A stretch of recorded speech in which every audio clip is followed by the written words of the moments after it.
So what if I told you that Jordan Peele's Us from 2019 wasn't just a movie about doppelgangers, but it's actually a film that's soaked in biblical imagery? Because underneath the surface of trauma and identity, there's actually an ancient story from the Bible that's being retold. It's the story of Jacob and Esau. And it wasn't until after I had watched this movie a couple of times that I walked away with this. Because in that story, there's one twin who is chosen, there's one who's cast aside, one that steals the blessing, and the other that burns with vengeance. And the deeper you go, the more this movie feels like a modern parable about humanity's spiritual split.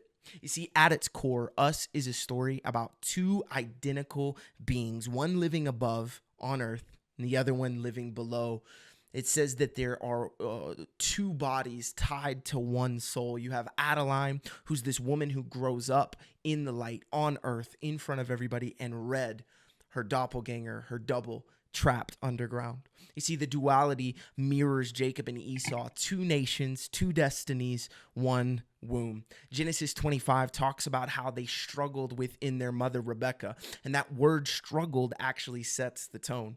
You see, even before birth, they were fighting for identity and inheritance.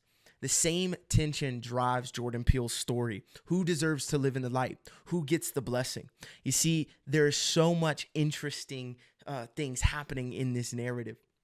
The movie has a big twist at the very end, so spoilers if you haven't seen it. Adeline and Red, we actually realize we've been rooting for the wrong person. They swapped places as children.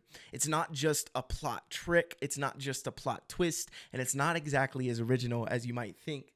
You see, this is ripped directly from Jacob and Esau. It's the story of how a blessing was stolen from somebody. You see, in the biblical narrative, Jacob dresses like Esau to steal his father's blessing and inheritance. In Us, we see Red, the original girl from above, get dragged underground, and Adeline, the one who is the imposter, takes her place. We've been rooting for the wrong person at the end of the movie. You see, just like Jacob, she lives her whole life under borrowed favor. She gets the life that was meant for someone else until the truth catches up with her.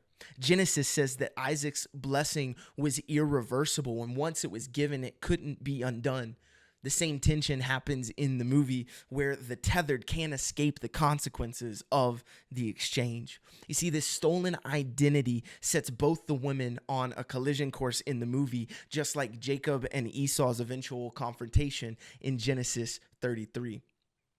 And it's not just ending with the narrative. The names itself bring about these connections. You see, in the Bible, Esau's name literally means red. He's described as having red hair and being covered with hair at birth. He was a man of the field. He was primal and earthy. Does that not sound like the character of Red? You see, Peele's choice to name the underground version Red, I don't think is random. She's the embodiment of Esau, the one who was cheated out of her blessing, the one consumed by rage and loss. And when she rises to the surface to confront her counterpart, she's doing what Esau once planned to do, to take revenge and to reclaim what was stolen from her.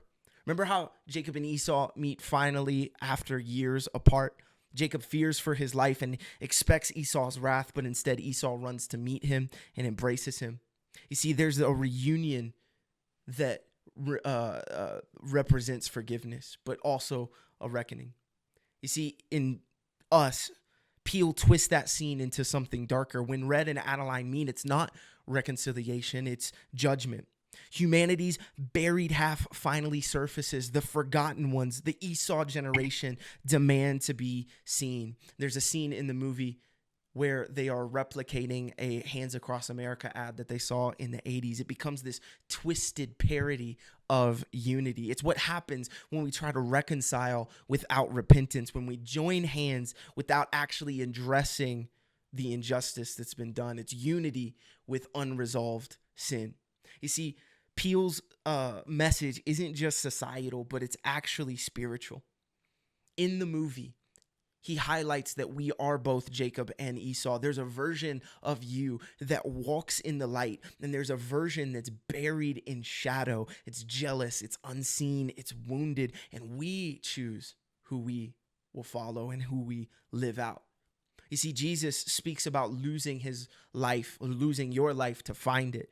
He's addressing that same inner war that's in us. Which of us will rule over ourselves? You see, in the final scene where Adeline is smiling with her son and it fades to the tethered holding hands, Us is a horror movie dressed as a mirror. It's a movie that seems original but actually isn't. It's the story of Jacob and Esau.